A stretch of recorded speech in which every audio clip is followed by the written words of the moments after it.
But no matter how much the strangers resembled beetles, my father always maintained that they could be angels given to us by God to test the deepest sentiments of our hearts.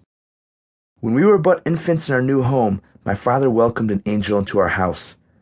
This angel was particularly well disguised. He emitted the most ungodly odor, half from his nasty clothes and half from his smudged and muddy body. He walked with a great wariness, as if he were about to collapse with each step, and his spirit had almost abandoned his eyes.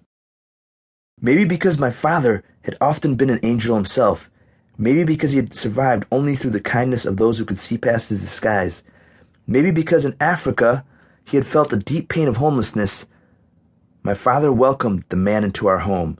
We fed him and clothed him and gave him shelter. This angel did not have much. In fact, it looked like he had absolutely nothing. But as he left, he gave us a gift. He pulled a rainbow-colored address book out of his dirty shirt and handed it to us. We refused, but he insisted. So we accepted, for we knew that the exchange of gifts blesses the giver even more than the receiver. And even though we were not familiar with address books and had not used them before, we used his address book to store the addresses and phone numbers of our loved ones for the next several years.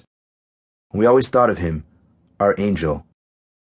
Most angels don't look like angels, but a few do. A 20-year-old angel with a celestial face and long, streaming brown hair floated into our lives right after the other angel departed.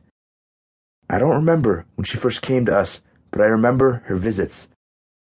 We would be cooped up in the house, our parents too scared to let us play outside, and too scared to take us around themselves. And then she would come. I don't know why my parents trusted her. Maybe that's why she looked like an angel, so that they would trust her.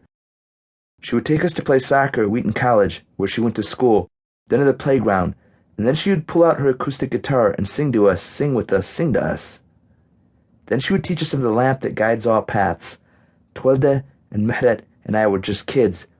Maybe that's why we saw her for what she was, and still keep her in our hearts countless heartbeats later. If you're out there, Charlene, and are reading this, I know your heart of gold weeps and smiles. Know that we have often thought of you and looked for you. When we look, we always look toward the heavens, for we know that is your true home. You are but a visitor here.